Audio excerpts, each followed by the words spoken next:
Assalamu alaikum wa rahmatullahi wa barakatuh, and welcome to the Sacred Man Experience podcast. I am Imran Muhammad.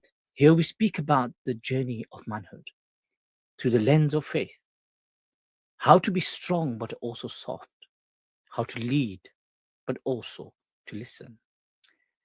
Today's podcast is titled Overcoming the Pawn Trap, Reclaiming Digital Purity.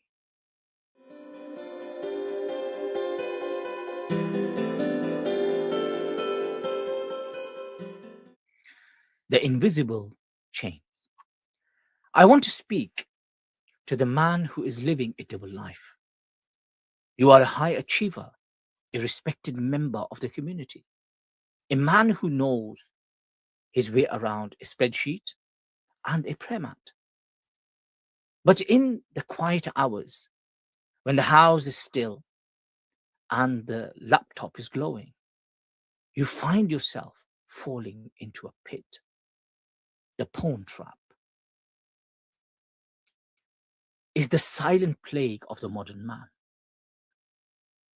It's not just about morality. It's about the hijacking of your brain. It's the digital drug that promises intimacy but delivers isolation. It promises power but leaves you feeling hollow, ashamed, and spiritually paralyzed. You feel like a sacred man during the day, but a prisoner of pixels at night. The Lord of the worlds, Allah, warns us in His holy book. أعوذ بالله من الشيطان الرجيم. قل للمؤمنين يغضوا من أبصارهم فيحفظوا فروجهم ذلك أزكى لهم. Tell the believing men to reduce some of their vision and guard their private parts. That is purer for them. Surah An-Nur, Surah 24, verse number 30. Notice that the purity is the result of the action. Today, we aren't here to shame you. No. We are here to give you the tactical tools to rewire your brain and reclaim your sacred experience.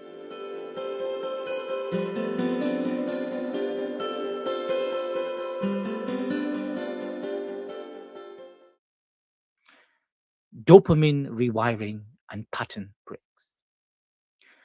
From an NLP and behavioral coaching perspective, this addiction is a maladaptive coping strategy, dopamine spike, to numb stress, loneliness, or boredom. You have created a compulsion loop. Trigger, which will be stress, routine, which you are seeking, and the reward, which is the outcome, which is dopamine. In NLP, we call this a chain anchor. Your phone or your desk has become a neurological anchor to the habit. To break this, we use submodality shifts. When the urge hits, your brain shows you big, bright, close images. We need to train your brain to gray out those images and instead visualize the consequences, the shame, the loss of connection with your wife, the spiritual distance as big and loud. We also use something called pattern interrupts. The brain needs a circuit breaker. At the moment of the trigger, if you don't break the pattern in the first 5 seconds, the limbic system takes over and the logical man disappears. We are going to install a firewall in your nervous system.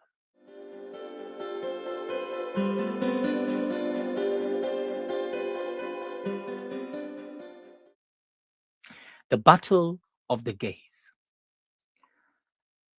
The scholars of the heart, like Ibn al-Qayyim, call the gaze a poisoned arrow from the arrows of Iblis, Satan. He explained that every time you look at something forbidden, it leaves a black spot on the heart until the heart becomes blind to the light of Allah.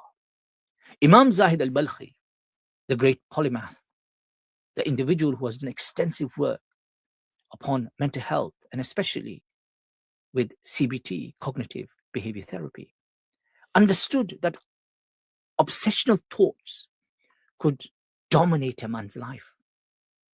He taught that the cure is opposite action. In the nafs, if the nafs itself, the self, wants the dark, you must force it into the light.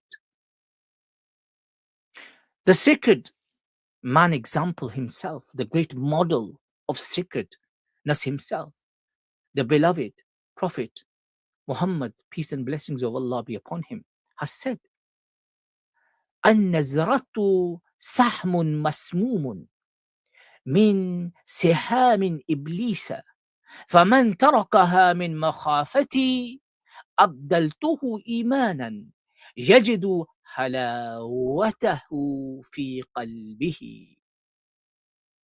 The gaze is a poisoned arrow from the arrows of Iblis, of Satan. Whoever leaves it out of fear of me, I will replace it with faith. The sweetness of which he will find in his heart. Al-Hakim. The sacred experience is the sweetness of Iman. Halawatul Iman. You cannot taste that sweetness if your palate is burnt by the artificial fire of digital intimacy. Ibn al-Qayyim reminds us that lowering the gaze isn't about restriction, it's about spiritual sight. When you close your eyes to the haram, Allah opens the eye of the heart to the halal. A sacred man doesn't just quit porn, he outgrows it. He realizes that a lion doesn't hunt flies. He reclaims his dignity as Khalifa.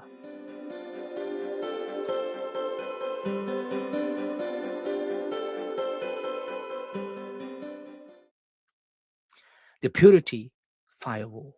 Brothers, let's take back the controls. Here is your sacred man protocol to tackle the trap of porn. Step 1 of this protocol, the 5-second rule. Let me say that again. The 5-second rule. Pattern interrupt. The moment the urge hits, stand up and move. Count 5, 4, 3, 2, 1. Physically leave the room. This breaks the neurological loop before it gains momentum. Change your state, change your space, and that will change your internal neurological loop. Step 2 of the protocol, the halt.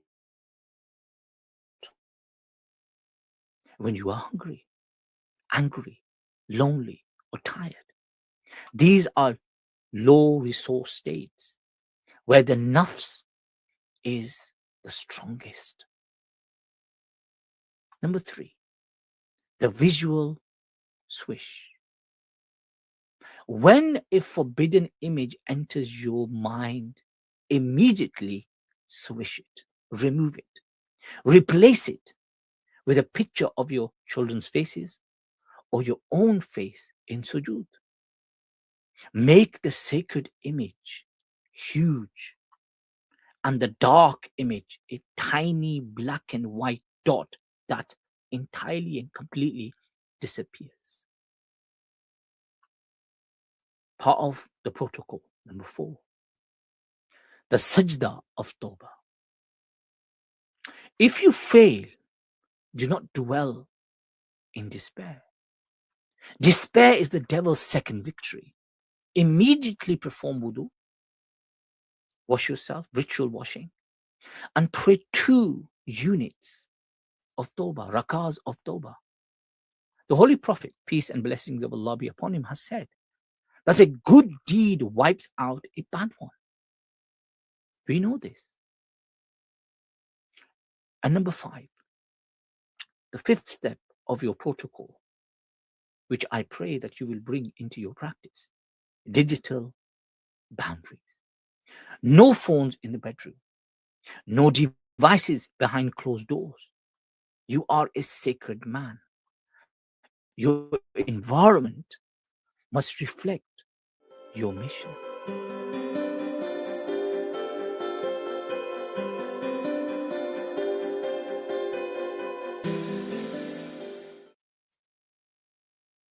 You are too noble for this, my brother. You are created for the divine, not for a screen. Reclaim your focus. Reclaim your heart. Reclaim your sacred experience. In the next episode, we're going to discuss the midlife awakening. We'll talk about the transition from growth to contribution and how to find meaning when you've already reached the top of the mountain. Until then, stay pure, stay purposeful, and remember, you are a sacred man. Peace and blessing.